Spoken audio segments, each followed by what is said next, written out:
You are listening to the Football Diehards podcast with your hosts, Justin Lonero and Bob Harris, sponsored by DraftKings. Sign up now using promo code DIEHARDS, DIEHARDS. Make a first-time $5 deposit, and you'll receive a free $3 ticket. Hello, and welcome to the Football Diehards podcast. I'm your host, Justin Lonero, along with my co-hosts, as always, Mr. Kyle Dvorchak and Mr. Bob Harris. Gentlemen, Week 13, Thanksgiving has come and gone. Santa Claus will be coming soon. COVID bug is continuing to just screw things up on many, many levels, but and including what we do here, football. Mr. Harris, what is good in Albuquerque tonight, sir? Two things. Santa Claus does not exist. Sorry, kids. Hate to bring it down like that. Also, the Week 12 finishing as Week 13 starts is 2020 as it gets, and we have now had an NFL game on every single day of the week except Friday, and we'll have one on Friday come Christmas Day. So man, that's like a full 7-day slate of football over the course of a season. Who would have thought? Assuming we get to Christmas with football still being played. And according to Roger Goodell today, that is the plan. They are dead set still on playing an entire season to the best of their ability. Even if for some teams that means playing in places where they don't actually live or play. The San Francisco 49ers heading to Arizona to play at least their next two home games there and practice and live and work out there. So a lot of stuff going on. Kyle, how are you doing? Not bad. It was a good DFS week for me. And very good DFS week. Stop. We buried the lead here. It was a very good DFS week for Kyle. Tell us more. Yeah, I mean, banked the first tournament of the year. It was a small one, but I don't play like crazy, 10K slate volume. So just racking up 2G on a slate is enough to make my season. But we talked about it on the Sirius XM. I lost my favorite dynasty league, and I'm gonna lose in the first round of the playoffs because I have done that in 3 consecutive years, and I am locked into at least having to play in the first round, which has been my curse. So although yes, I will end this season with more wealth accumulated than I began the season with, I will likely not end the season with my coveted dynasty championship. So the sacrifices I've made. It is the yin and yang of fantasy football. Justin, how much you win? I actually broke even this past week. It was. You know what? If you're like me, I'm going to give you. I know you play in a lot of different. I play only tournaments, and so not losing is winning. Is how I see it, and I am a little ahead on the season, and I'll take that. And I'm looking for a Kyle Dvorchakian win at some point, a glorious haul that will make it all worthwhile, and that's always the goal. So a little bit of news, gentlemen, just to get going. Again, Week 12 ended on Wednesday, right before we recorded this, with the Pittsburgh Steelers edging out the Ravens. The mighty Trace McSorley taking over for Robert Griffin III, had a little hamstring issue and wasn't playing very well prior to that, but McSorley came in, hit Marquise Brown, and we saw a touchdown for the Baltimore Ravens. It was joyous. So a little better game than we expected there, but we have another nice slate coming this week. It will run through Tuesday because of some of the scheduling changes. We'll have the 2 Monday night games this week. We'll have a Tuesday night game, so kind of narrows up the slate on Sunday for everybody. And a couple teams on bye, the Carolina Panthers and Tampa Bay Buccaneers. So keep that in mind as you do your prep. Some news real quick, guys. Dalvin Cook, a little bit beat up, says he will play, limited on Wednesday, has an ankle injury. Took a little umbrage when the press was asking him if he was wearing down a little bit, and wondered out loud if they would ask Derrick Henry the same thing. I believe he thought the question was disrespectful. Justin, was it disrespectful? No, I mean, this is a common theme with Dalvin Cook, right? And this goes back to Florida State. The guy gets hurt. And that's some of the red flags that were coming out of Florida State, but he's on the field. He's as good as anybody, and he is on a run-oriented offense, and they're going to ride him like a bull, and they have done exactly that. Kirk Cousins is looking better, but when you're getting the ball in today's game 25, 30 times, which is not common as it used to be at all, it's Week 13. He's showing his colors. I mean, he missed but he missed week 7 or week 6, so he has missed a game. There's tread on the tires, and I can understand it. But the reality is, the man has pride for certain, and I think that there's a lot of ego that comes into it.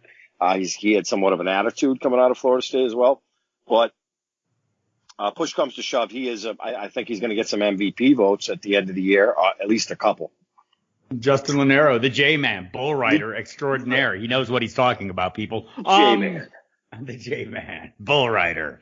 Josh Jacobs got a sore ankle, did not practice today. That'll be one we're watching. Todd Gurley, Julio Jones, both limited in practice after missing the last game. Apparently, they weren't required to beat the K-Pock out of the Las Vegas Raiders. So we'll see what goes on with them. Calvin Ridley limited as well. DeAndre Swift looks like he's on his way back. Kenny Golladay, perhaps it was a setback last week. He did not practice today. Coaching change in Detroit as well. Darrell Bevell takes over as offensive coordinator, talked about wanting to play at a faster pace. All kinds of exciting things there. Kyle, tell us how we should continue to ignore the Lions.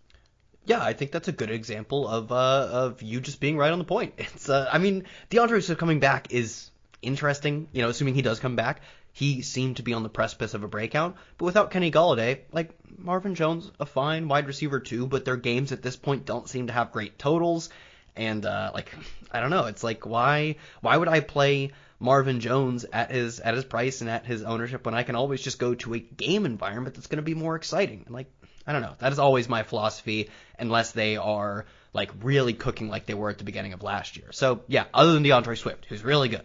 But you got to love DeAndre Swift, though. And we did, honestly, if he gets the volume and gets the touches, I think that the upside, it's clear. It's just Matt Patricia was not using him appropriately, properly, consistently, which I think is huge. To be fair, though, Darrell Bevell was the guy running the show, and he still is. So I'm not getting my hopes up too much there. Not getting my hopes up for Will Fuller. All the talk early this week was Deshaun Watson's, sudden rise. I mean, he's been playing lights out, in no small part due to the efforts of one Will Fuller, who's playing at a true wide receiver 1 level. His production to date this season was greater than what we saw from DeAndre Hopkins at this point this season. And he had stayed healthy. Mm-hmm. Now we know why. Okay, I may be speculating a little bit, but he is suspended the final 6 games of the season due to violations of performance-enhancing drugs. Not surprisingly or ironically or interestingly or coincidentally, any and all of those things. You take your choice. Bradley Roby also suspended the final 6 games.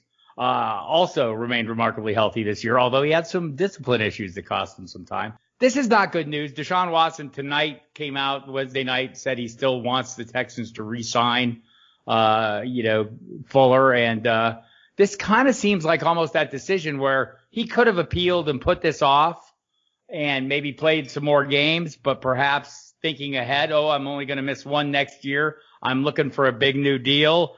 You just wonder, the Texans released Kenny Stills earlier, late last week, and you're wondering now, did they have any idea this was coming down the pike? The end result, Justin, is Brandon Cooks still in the catbird seat here, or moves into the catbird seat. He was sitting right next to it, or even adjacent to it, or on the armrest of the catbird seat. Now he's in it. Beyond that, it's Kiki Cutie, it's Isaiah Coulter, maybe Jordan Akins, the tight end, moves into the slot a little bit. What does this do to Deshaun Watson? You know what? I think with the departure of DeAndre Hopkins, I thought he was going to really crash down to earth because DeAndre Hopkins, dollar for dollar, has been the best wide receiver in the game, I would say, in the last couple of years based on his usage and 150 targets. But the last few weeks from Deshaun Watson, it really hasn't mattered. I mean, Brandon Cooks and Will Fuller, both on pace for 1,000 yards. Brandon Cooks obviously been bounced around the league. Watson is playing out of his mind. I mean, he played out of his mind last week. Did the same thing week 11 against the Patriots, which is a tight New England Patriots secondary. So I don't know that it matters at this point. But Brandon Cooks is a viable wide receiver 2 in the NFL. I don't think that he can be a wide receiver 1. I think that was the intention, or 1A, 1B with Will Fuller based on his health history. He's fine. And like you said, Kiki Kuti, I mean, they do have some talent there. The backfield is in disarray. I don't think that they're not going to be that Bill O'Brien rushing offense. He can do it with about anybody. I think his talent, Deshaun Watson's talent, is limitless. And it goes to show you he doesn't need DeAndre Hopkins to be successful at a high level. Yeah, a couple of things ancillary to that. David Johnson activated or designated to return, so 3-week window for him. The fact that he had to go on IR with a concussion makes you wonder if this wasn't a super bad concussion, how fast he'll be back. Also, I should have mentioned when I was talking Vikings, Adam Thielen will return off the COVID-19 list. Jonathan Taylor, likewise, off the list as well. He'll return. Tua Tagovailoa, dealing with the thumb injury. We don't know if it'll be he or Ryan Fitzpatrick under center. We don't know who the running back will be. Salvador Ahmed practicing on a limited basis. Seems like he's in shape to return or closing in on a return after missing last week. Myles Gaskin practicing again this week. We don't know what exactly he's doing since he's on IR. We're not getting good reports on that. Danny Dimes, Daniel Jones, just when he was starting to demonstrate what a great runner he was, he slowed himself, hit a speed bump with the hamstring. Seems unlikely to play this week. So a lot of injury news and things going on. You can always check the main page of the website and find out all the latest on all these players and many, many more. But you're here for the DFS, and I know that, and I'm going to get to that right now. Kyle, or should I say Kyler Dvorchak. Let's talk quarterbacks, man. Yeah, unfortunately, I don't really think I'm too awfully interested in Kyler this week. It'd be great if I could just play him every week. But same height. Yeah, same height, same speed. I guess we'd both he didn't run a 40, and I haven't run a 40. And I'm guessing we'd both be in that 4.4 range. I'm thinking we're about there. And depends on who's chasing you. It's put who's put TJ Watt, the 10 yards behind me. I could probably get up to a 4.4. Now the bank account's slightly different, even with your big window. Yeah, it's the bank account would weigh me down, but the fear which with I live would definitely propel me to, I don't know, 5.2 or something. I don't know. But a quarterback this week. So Aaron Rodgers is kind of surprisingly cheap. He's only 6,800, and I get that's not that cheap, but it makes him right now the 5th highest priced quarterback. And I think simply paying up to, let's call it above 6,500, might end up being a little unique outside of Deshaun Watson, who's drawing a lot of popularity. Russell Wilson at 7,700 I really like, and both of these guys I think are interesting because when you play 6,800 Aaron Rodgers plus 9K Devontae Adams, you are necessarily fading Dalvin Cook, and that's something that I will be doing this week just like I did last week, not because it's not a great matchup as a home favorite versus Jacksonville, but simply because if he's going to be 9,500, he needs 150 and a touchdown to really smash in tournaments. So for that reason, I'd rather spend my money elsewhere. I'd rather go a little cheaper with the Devontae Adams, a little bit more cheaper with DK Metcalf. And obviously, if I'm playing those guys, I'm stacking them with Wilson. I'm stacking them with Rodgers. Looking down a little bit more in the largest field tournaments, I don't hate Baker Mayfield. This looks like a really exciting game versus the Tennessee Titans. A 53.5 point total currently leads the main slate. I get it. I'm not excited to play Jarvis Landry, especially coming off the good game. It feels so fishy to just say look at the box score last game. He's good, but he also got the targets. He saw, I believe, 11 targets, and there was no other player on that team with over 3 targets. That means you are probably, not guaranteed, but probably getting your stack choice right when you play Baker Mayfield. The game environment looks great. This Tennessee defense has given it up to a lot of teams this year, and it looks like an overall good game you want to target because on the other side, if you want to play some Derrick Henry, his team is a home favorite by 5.5 points and has nearly a 30 implied team total. If you want to play Corey Davis, he's super cheap. A.J. Brown, probably just take an onside touchdown to the house again. So that looks like a game I'm going to target, and I think it's going to be super contrarian. And I'm not going to be 20%, but 5-10% exposure to Baker Mayfield plus Jarvis Landry, I think is really interesting in this game. But then the obvious plays, I think the ones that people can apply to their lineups more in single entry stuff, is simply going to be a little bit of a different approach by going expensive quarterbacks with Aaron Rodgers and Russell Wilson, and necessarily that gets me on expensive stacks. Makes perfect sense to me. Justin, jump in there. Yeah, Russell Wilson, it is a home game against the Giants. They've been okay as far as the Giants secondary goes, but Russell Wilson at home, kind of a bounce back spot. I definitely get it. It's hard to get off DK Metcalf. I mean, he is symbolic of Calvin Johnson. I hate to sound foolish, but in terms of size and speed, it's pretty damn close at this point. I will go back to Tyler Lockett. I think a lot of people are going to be off him in tournaments. Kyler Murray, there's something wrong there. There is something wrong. The shoulder, Bill kept him in check. Watch that game from front to back. If he's not mobile and his arm is not 100%, there's obviously some issues there. So I'm not going to go to Murray. Deshaun Watson is probably my spend. Like I said, the Indianapolis Colts have come back down to earth. A few weeks ago, while the Colts are a great defense, they're not. They are what they are. We've seen them gash time and time again. Joe Burrow, in fact, gashed them at home. So I'll go to Watson regardless of Will Fuller not playing. I think he's that good, and he has the confidence going. So Watson can sling. His ceiling is as high as anybody. Home game, I feel safe. Divisional game. So that's my spend. I will not be using Justin Herbert. I think Bill Belichick can expose guys like Herbert. That's what he does well consistently. So I will not be going there. As far as Rodgers goes, I get that play dollar for dollar. Aaron Rodgers at Lambeau Field against the Eagles, who kept Russell Wilson in check. That was a home game. Aaron Rodgers is also playing out of his mind. When you watch him, he's cool as a cucumber, just slink. He's being Aaron Rodgers. And when it's said and done, I think Aaron Rodgers is probably a top 5 quarterback of all time. He's that good. And I think people thought he was washed. A lot of distension with that organization and how drafts have gone, but he's still, they're a good playoff team, and they could easily go to the NFC Championship. Dollar for dollar, and this is going to sound stupid, but I get the play, is Kirk Cousins. Kirk Cousins is a scary play week to week. They're a run-oriented offense. We get that, but with Adam Thielen coming back, Justin Jefferson, bona fide stud. I think if you asked us six months ago who was going to be the immediate wide receiver, the stud wide receiver out of this class, it was Justin Jefferson based on the opportunity because of the departure of Stephon Diggs. I like the spot at home, 6,400. The confidence is there for Kirk Cousins. The weaponry is around him. They don't have to necessarily ride Dalvin Cook. Well, I'm probably not going to be playing either at that price. Comfortable with him getting me 25 DraftKings points, but he could also get you 10, and it wouldn't surprise me at all. I don't like 6K Ryan Fitzpatrick, but I used him last week. With Derrick Henry, missed in some other spots, which was unfortunate, but I had the Gesicki, Parker stack right and some single entries. It just did not work out. Look, against the Bengals, Ryan Fitzpatrick's going to sling, boys. I mean, that's just what he does. And with Devontae Parker, go back to Gesicki. I might go right back there in a couple of tournament plays. 2 more names I'll mention. I think Jared Goff at 5,800 at Arizona is a sneaky play. Goff, kind of like Kirk Cousins, he can get you 28, 30. He can also get you 12 or 13.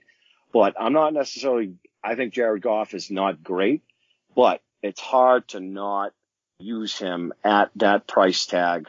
The over-under is relatively high compared in terms of the slate itself. And you can use Robert Woods and Cooper Kupp on the cheap. So, when I look at Jared Goff, I don't look at him as the quarterback. I kind of like Matt Ryan and Kirk Cousins. I look at the talent surrounding him, and if I'm going to use Woods or Cooper Kupp, I'm going to use Jared Goff at 5,800.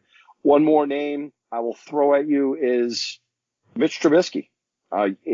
This guy had dropped 21 DraftKings points last week. I think he's been hung out to dry. I can remember Mike Mayock's jaw being on the ground when they signed Mike Glennon. They moved up to grab Mitch Trubisky, and now all of a sudden there's been complete disarray. You spend money on Nick Foles. Now we're back to Trubisky. Let the kid play. It's going to take time. They have been a complete disaster. In fact, they're probably the most vanilla offenses I've seen in a long, long time outside of the Jets. But at his price tag, and with Allen Robinson being by and large discounted and compared to the studs like Devontae Adams, I can get a cheap stack there with a lot of volume. So I will have Mitch Trubisky and Allen Robinson in certain stacks. So my top 3, I will go Deshaun Watson, Rodgers, and Cousins. And if I'm going to pay way down, it's probably going to be Goff or Mitch Trubisky. I'm going to have a mixture, but there won't be more than 5. I think you just said 30 names. Also, happy birthday, Aaron Rodgers, and Aaron Jones on the same day. It must have been a big party. All right. So let's dive into the running backs, Justin. And let's take no time getting there because I think your list is like what, 80 long? Well, I got actually 79 this week. Dalvin Cook, 9,500. Man, you know, the only player you really love spending that kind of money on in the last few years has been Christian McCaffrey. And Dalvin Cook does not get that Christian McCaffrey work in the passing game. And like Kyle said, for him to get us there, and I think Kyle said 150 yards and a touchdown, it is way more than that if you want to get, ideally you want 4X. So you need realistically 30, 35 DraftKings points from Dalvin. That's a lot of work. That's a lot of usage. And if he is, you know, he's had ankle issues. He's obviously going to tell you he's feeling good. But let's be honest. It's week 13. He's got the football a ton. He's going to need to get the football a ton and get in the end zone a couple times to pay that tag off. He's going to come in at a high ownership. Can't envision going there. And I'm not going to do it with Derrick Henry either because of his uninvolvement in the passing game. I like 7,900 Derrick Henry at 4% ownership. I don't like 9,200 Derrick Henry. He's another guy where he might get 25, 30 touches, but that needs to have at least two touchdowns to go with it to pay that tag off. You know, tonight it's going to be Austin Ekeler. I do not like Keenan Allen and the scheming that Bill Belichick has done, and the secondary's played well. Austin Ekeler came back immediately. We know who he is, and he is their modern day Danny Woodhead, used similar, but except he can grind between the tackles.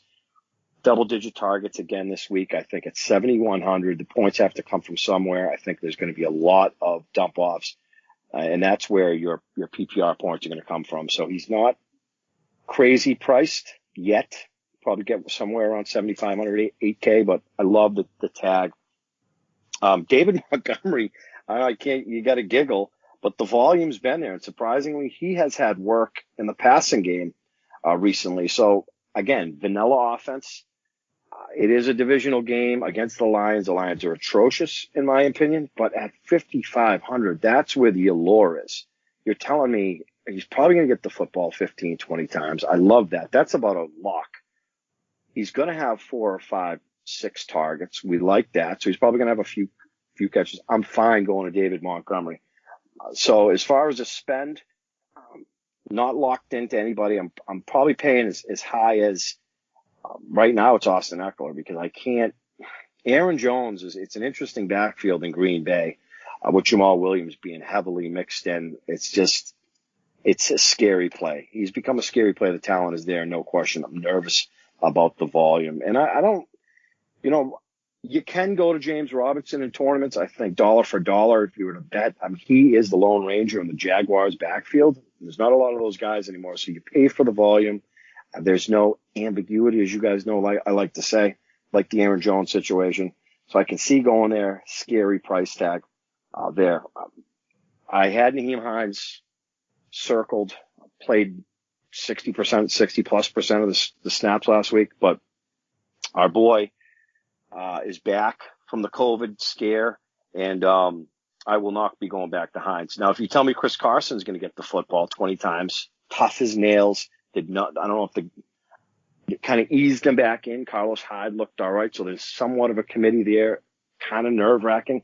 But the three of us know if Chris Carson gets going and the volume is there, certainly sign me up. And I think he's not going to command the ownership as he ordinarily does being back for a second game. The last guy I'll mention is DeAndre Swift. I think he's going to make a hell of a tournament play. If he does play, the concussion, I don't see why he wouldn't be cleared to play at this point in time. Like you said, it is scary. The coaching staff has changed, but not really. I would love nothing more than to see DeAndre Swift get the football 20 times because I think he can get you 30 DraftKings points. As far as paying down, it hurt us. I mean, the Brian Hills of the world, and I love the spot for Matt Breida last week, 4K, okay. They're locked into volume, just atrocious. James White crossed my mind, got in the end zone twice, but still, I mean, just 14, 15 DraftKings points. I need more. If I'm going to pay down, I'll throw one name at you, and not with a lot of conviction. Cam Akers. I think Cam Akers only had 9 carries last week. punched one into the end zone. 4,500. Love the tag. Do not love the committee. However, as I mentioned with Justin Jefferson, I think if there was a running back in this class that we thought was going to be thrusted into immediate work, it was going to be Akers based on the departure of Todd Gurley. I think it's week 13. We're going to see more and more of Cam Akers down the stretch. He's not going to crush you. If he misses at 4,500, he's going to get the football 10, 15 times. So, again, a lot of apprehension with these lower 4K, 5K running backs. They're priced that way for a reason. Even when we think they're in good spots, I think you really want to be kind of cautious. And I'm leaning on, paying for volume and paying for guaranteed volume at that. All right, Kyle, I think he might have left some meat on the bone for you. Anything to chew on? A little bit of meat, but I wouldn't eat it anyways. There's a little bit of soy on these bones, and oh my God. The soy I am finding is Nick Chubb. I mean, the guy is just so good at football. I mean, he is going to be fairly low owned. He's only 7,700, I believe. He's seen at least 19 carries in 3 games back. All of those games, he's gone over 100 yards. The Browns are, I believe, 5.5-point underdogs, but in every game that they have, or at least on every play where they have been less than or at least no more than a touchdown ahead/behind, they run at the highest rate in the league. So as long as you're keeping it close, they're going to run on a majority, and even a good bit more than a majority, probably like 55% of their plays. So although, sure, he splits work with Kareem Hunt, the pie is so large that Nick Chubb not only can get there, but we've seen him get there in back-to-back games. So Nick Chubb, of the expensive running backs, I think I'm just looking for low ownership among the expensive guys, and he has that. Aaron Jones, same thing. Last week, I believe it was a perfectly even split of carries between him and Jamal Williams. They also beat the brakes out of Chicago, and a lot of, I think it was 10 of 17 carries for Jamal Williams came in the second half of that game. I think normally we expect to see maybe just even if it's just 2/3 to, the other third split for Aaron Jones to Jamal Williams. That's enough. We've never been playing Jamal Williams because we think he's going to get 100% of the carries, 100% of the backfield targets. We play him because he gets enough of the work on one of the best touchdown producing offenses in the league that he taps into that and can have 150 yards and 2 or 3 scores. That really hasn't changed. I know we've seen a little more Jamal Williams than recently, and maybe that continues. You're still getting the majority of the carries and probably the majority of the backfield targets on one of the best offenses in the league, and maybe the best offense on the main slate, because we don't have Patrick Mahomes on the main slate. So those are my 2 expensive guys that I'm going to be over the field on. Paying down, I like some of the guys Justin mentioned. I really like DeAndre Swift if he plays. 1 or 2 more guys I think that are interesting contrarian plays will be Jonathan Taylor and Kenyon Drake.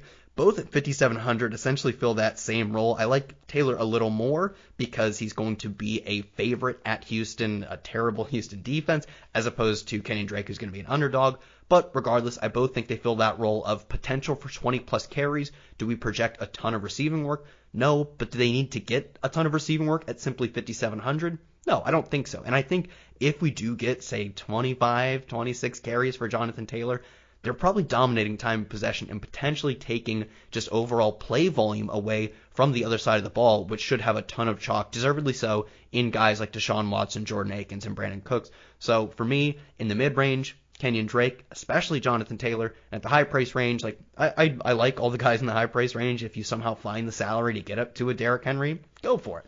But I think I'm more comfortable simply fading the chalk, or at least being under the field on some of the chalk plays, and going to a guy like Nick Chubb, who's been utterly dominant, or going to Aaron Jones, who we know historically has just comically large upside. Yeah, exactly. And by the way, on Drake, I mean, it helps that Kyler Murray is sticking the ball in Drake's gut on the RPOs instead of scrambling down the field on his own. So that helps him out a little bit. Let's go to wide receivers, Kyle. What do you got?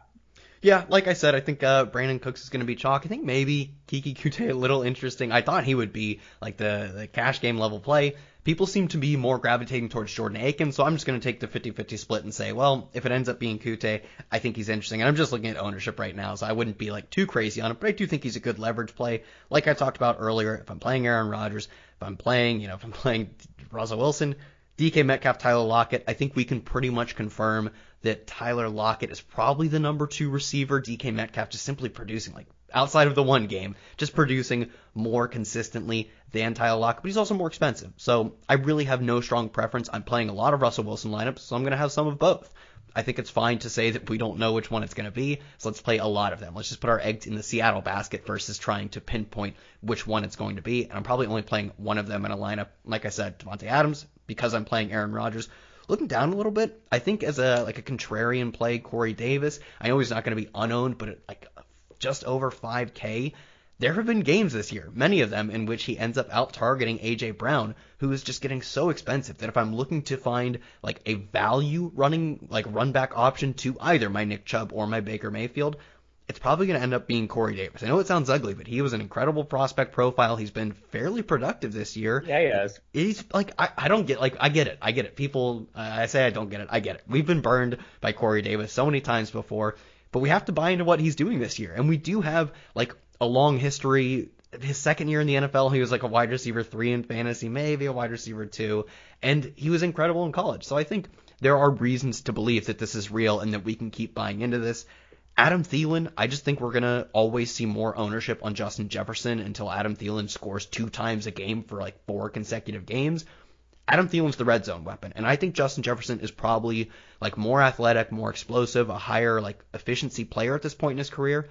Touchdowns are the lifeblood of winning tournaments, and Adam Thielen is going to be lower owned than both Justin Jefferson and way lower owned than Dalvin Cook, despite having obvious potential to steal multiple touchdowns from this passing attack, and the running game. So if I'm looking at the Vikings passing attack, which I am, I'm going to Adam Thielen over Justin Jefferson mostly. I'm still going to have some Justin Jefferson, but I think Adam Thielen is one of the great leverage plays of the slate. Outside of that, looking at the cheaper guys, I kind of think Josh Reynolds is interesting, and it's again I don't need to tell you that Davante Adams is a good play if you can afford him. DeAndre Hopkins, when Kyler Murray's playing well, you should play him. But it's finding the Josh Reynolds that is really what I strive to do, because if he goes off, it probably means that one of, if not both of, Robert Woods or Cooper Kupp failed, because you're going to get a lot of big chunk plays because he has a over 13 ADOT. Those are all PPR-laden drives that Cooper Kupp doesn't get. So I'm going to be playing some Josh Reynolds because we're seeing a decent amount of ownership, deservedly so, because they're low priced, on guys like Robert Woods and Cooper Kupp. So in the same vein of Cam Akers having a potential breakout spot, I think Josh Reynolds kind of fits that bill as well. Both those guys, I think, really good leverage off the chalk. So if you're not stacking, I think the leverage plays are in the range of Adam Thielen and Josh Reynolds. Justin, your turn. Yeah, I think it's interesting. Deebo Samuel did his thing against the Rams the other day, and the average person is going to look at it and say, well, was Jalen Ramsey available? Well, there was a hip thing going on pregame, played half the snaps, and so there was a reason why Samuel had a big line. I think people are going to look at DeAndre Hopkins kind of in the same light, and I don't know that he's going to command a ton of ownership either. So I mentioned using Jared Goff in a stack with Robert Woods and Cooper Kupp. I think that Hopkins and Christian Kirk are going to be my run back. Cannot envision going to Keenan Allen this week. Again, Bill Belichick has schemed well. Stephon Gilmore, J.C. Jackson, the secondary's played pretty damn good. And if I know anything about Bill Belichick, he's probably going to want to take away Keenan Allen. It just makes the most sense at this point in time. Like Kyle said, if you have the money, you go to Davante Adams, although that secondary's been pretty good by and large, and DK Metcalf is the alpha in Seattle. I think that one of the two is going to do their thing. I feel like it's a decent spot to go back to. Tyler Lockett is very, very frustrating. In that high stakes league we lost. We dropped 4. We were down 4 going into the other night, and ended up losing by a couple because of his 4 targets. It was just Russell Wilson just staring DK Metcalf down, and there wasn't a damn thing that Darius Slay could do about it. So I think Lockett's going to have one of those games. Hopefully it's this week for certain. So I lean Lockett tonight. Going to be paying up for DeAndre Hopkins, 7,800 at home, and particularly in tournaments. I agree with Kyle. A.J. Brown is becoming another one of these guys. Doesn't get the volume, the double-digit targets that we like, but always hits a home run every week out of A.J. Brown. When you go to Corey Davis to try to leverage the field, A.J. Brown still eats. I agree with Kyle as far as Corey Davis on that Titans offense for sure. Dollar for dollar, I think the play, you got to go right back to Justin Jefferson. Talk about rapports forming in relationships. That is what's happened with Kirk Cousins. And the reason why Kirk Cousins has looked decent the last few weeks is because of the emergence of Justin Jefferson. So sub 7K against the Jacksonville Jaguars, like, yeah, Justin Jefferson is going to be in a lot of my lineups. And so is Allen Robinson. I think Mitchell Trubisky is going to, like a lot of these terrible Bears quarterbacks, zero in on one guy, and Allen Robinson is that guy. He wants to get paid, so that proverbial carrot is dangling for Allen Robinson. It's got to be frustrating. 8, 10, 12 targets for A-Rob, 25 DraftKings points at 6,700. Absolutely. Probably have Robinson and DeAndre Swift in some lineups together. I see no reason why you can't go back to Devontae Parker against the Cincinnati Bengals. Same type of thing. Rapport, can't emphasize it strong enough. It's there with Ryan Fitzpatrick, 14 targets last week, 6,400 at home. Like, yeah, I'm going to have a lot of Devontae Parker. I'm going to have a lot of Justin Jefferson. I'm going to have a lot of Cooper Kupp and Robert Woods as well. I think that's a sneaky spot. Why wouldn't I go to Brandon Cooks at this point? 5,600. Mentioned him earlier. He's going to be that. He's not Will Fuller, but he's going to get some of that usage. I get why you wouldn't play him. A lot of these decisions, like Kyle says, is based on ownership. It's early in the week, so decisions need to be made. I get the Brandon Cooks play, but that'll be contingent on what type of ownership that he commands at this point. I will have some Christian Kirk in the lineups that I do not have DeAndre Hopkins, but I do like stacking that game tonight. I get the Kiki Kuti play for certain. I think Watson is going to sling. I think that Will Fuller, Kenny Stills usage has to go somewhere, and we saw a couple decent games out of Kuti last week, like him as a salary saver. Colin Johnson, I kind of feel like I'm chasing points, but again, going back to rapport, Mike Glennon's going to be the quarterback again. Gardner Minshew is going to be the backup. A lot of allure with Keelan Cole last week, and Laviska was back, and Colin Johnson ended up doing his thing. So I might go back there. I feel like I'm chasing points a little bit. So I'm paying up for DeAndre Hopkins. That for certain. Decisions have to be made between DK Metcalf and Devontae Adams, contingent on ownership. I will have some Tyler Lockett in lineups. I think this is a spot where he's not going to come in at a high ownership. He's burned people consistently, but he also has that 30-point ceiling. And he's got keep talking about rapport, and I know I sound redundant. He has that relationship with Russell Wilson. Make no mistake about it. In terms of nonverbal communication, something needs to be said for that. He's definitely a tournament play. I don't love the 7,400, but I do like the spot, and I'm going to love the ownership. Allen Robinson, Devontae Parker, and the Rams wide receivers are where I'm at right now. Not really a necessity to pay way down. I think the A-Robs and the Parkers are priced decent enough where you can have Devontae Parker, Allen Robinson, Justin Jefferson in your lineups, no problem. You're not going to have Dalvin Cook and Derrick Henry as well, but there are some of these mid-range running backs that you'd be able to squeeze in and just pay down, a tight end in defense. All right, J-Man, roll up the pant legs on your skinny jeans and wade into the sea of mediocrity. It's quite shallow. And fish me out a tight end or two. Unfortunately, it's deep, as it is every week. It is mediocre, but sub 5K Evan Ingram against the Seahawks in a game that they're going to be down. Yeah, I mean, we touted him last week, and he came through. Like, Evan Ingram was in a lot of my lineups last week. Couldn't hit the lock button on him, unfortunately, but I think that, the targets, the usage has been there. They've been dinged up as far as their wide receivers. The Giants' offense fell apart when Saquon Barkley did, but I think the lone sense of stability on that offense, by and large, has been Evan Ingram, and that doesn't say a ton. It really doesn't. But when you look at 10 targets week 8, 10 targets week 9, he had 9 targets last week, 6 receptions, 129 yards. He's not quite 5K. TJ Hawkinson is.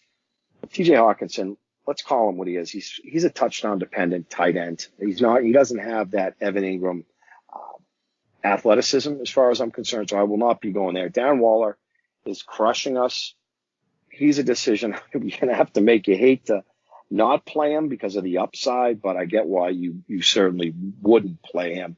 I think I'll go right back to Mike Gesicki in a Ryan Fitzpatrick, Devontae Parker stack, because outside of those two, there's not a lot of options, especially with the backfield dinged in Miami.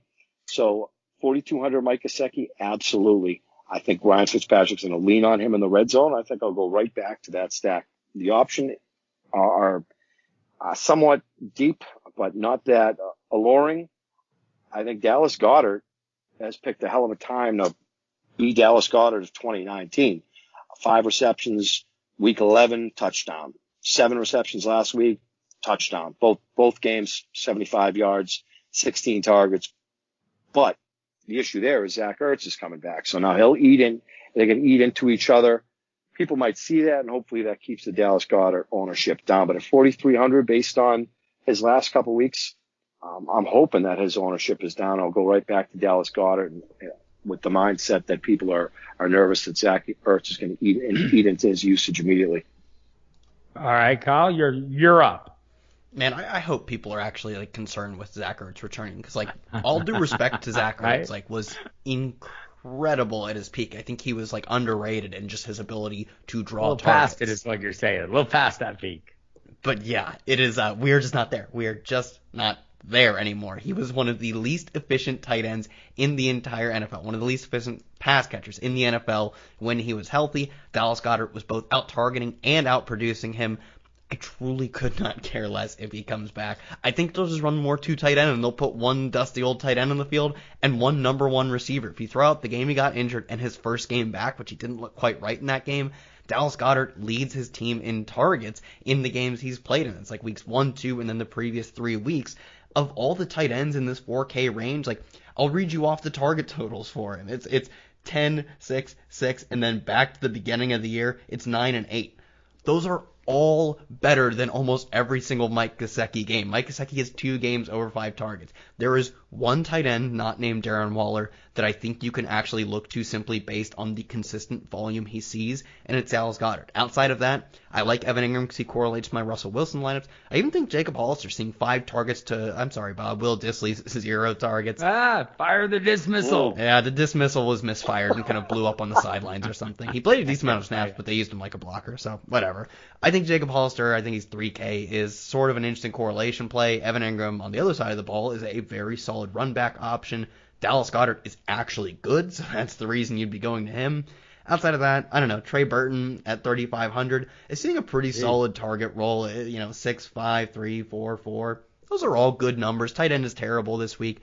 I think if you're not able to get up to Darren Waller, the best advice I can give you is to correlate it with the quarterback, whether it be on the other side of the ball as a run back or just as a stacking option. Like if you're playing Justin Herbert, playing a ton of Hunter Henry. I don't think there's a reason to avoid that correlation with tight end. It's so bad.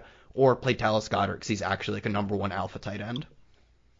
How about Bobby Tonyan? 10 receptions last 2 weeks, 67 yards, 44 yards week 11, back-to-back touchdowns, 3,700. Sign us up for Bobby Tonyan. I mean, 5 targets, 4 targets, I 1 target. I know. None of these guys are good. Like, we literally don't have good tight ends. Just correlate it with whoever you're playing. All right, Kyle, defend me. Defend you from defenses. I literally didn't know what you were saying. It's like, what are we? I can't defend you for Will Dissly. He's not good anymore. No, I don't need any defense. I'm still on board. It's going to work out. Just wait long enough. Stick them up. I will give you defenses as I now know what you're looking for. If you have the money to pay up, like last week, it was actually a decent week to pay up because the Saints were facing a wide receiver at quarterback. Maybe not quite that bad, but God, Sam Darnold is so freaking bad. Like, he is averaging like 5 yards per attempt, under 5 adjusted yards per attempt. The Raiders defense, although just got absolutely washed last week at 3,400, get the best weekly matchup in the entire NFL versus Sam Darnold and Joe Flacco is not even that good anyways, so if somehow he got in, that's fine too. It doesn't really matter. This offense is a train wreck. Like, did you guys see the Adam Gase press conference? Like, this is a joke. Like, I feel bad if you're a Jets fan. This is just an absolute joke. That's sad. Really, really sad. You called me Adam Gase. You called me Adam Gase like week 2, and I'm like, wow, look at him. That is bad. That's bad. Don't make me use it again. Give me some defenses. He looked embarrassed. It's the New Orleans Saints on the road against the Atlanta Falcons. I mean, I have told you, and I will go down with this. I mean, I'm not going to screw around at defense. I feel like 3,600 is fine. When you look at what the Saints have done since week 9, it's been insane. There's picks. The defensive line is getting at the quarterback. Something like 20 sacks in the last 4 games. They're a tight unit. Saying before the show, I think a lot of people look at games like this as track meets, indoor teams, weaponry on both sides of the football. A little different. There's no Drew Brees. Julio Jones has been dinged, Ridley, but still the average person thinks this has the ingredients of a shootout when actuality doesn't. They met a couple of weeks ago. It was a 24-9 game in New Orleans at the Mercedes Dome. This defense is stingy. It's one of the best teams in the NFC. I think they're riding the back of this defense. They're doing it all. So at 3,600, you're going to get me 10 to 15 points. I'm going to sign up every single time, and I'm not going to screw around, because in this pass happy league where a lot of points are scored, mostly, there's some bad defenses. Bad defense. I don't want 3 fantasy points from the Bengals because I saved a couple bucks, and I don't want 5 from the $2,500 Lions. Hey, Bengals were good last week. They had a touchdown. Yeah, but nobody had them, and it's like a crapshoot. So I had them. Well, that's right. Well, that's why you want all the money. But I want some stability. I think more times than not, we do try to save because we have to save somewhere. And these defenses really screw you. And it's happened to me a number of times. It's happened to all of us. 1 point, 2 points. I mean, there's been zeros. I think the Colts had a 0, I want to say last week or the week before. And you were paying $3,500. Like, you really have to be careful. I rode the Miami Dolphins for a few weeks there, and some of their production on defense compensated for some of the crap that I was using on offense. So I think it's a spot where you really got to be careful. And this gets overlooked. So it is the Saints tonight. Again, it's Wednesday. I'm not going to sway too far from that, but they're playing out of their minds. I think it's one of these football games that they can get at Matt Ryan. And there's going to be a couple turnovers. Even if they get me 10, I'm perfectly content with 10. I won't settle for less than 10.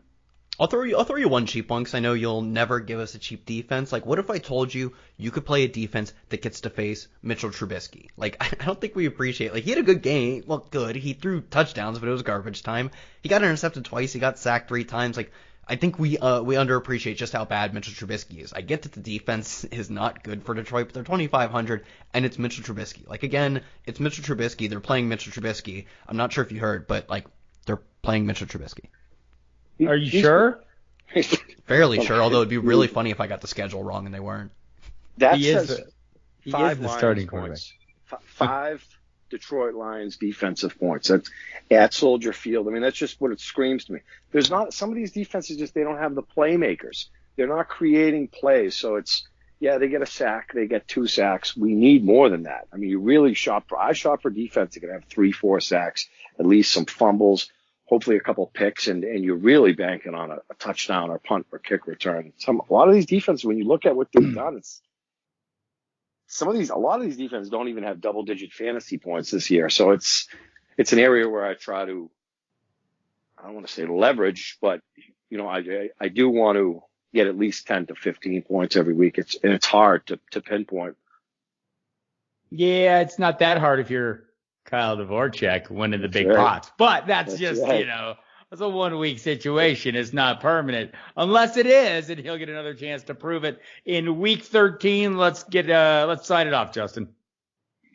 All right. Yeah. Week 13, still digesting that turkey from Thanksgiving as you guys are digesting your soy sweet potatoes. And I can't believe we just have a few more weeks left. So let's embrace it. Let's stay healthy.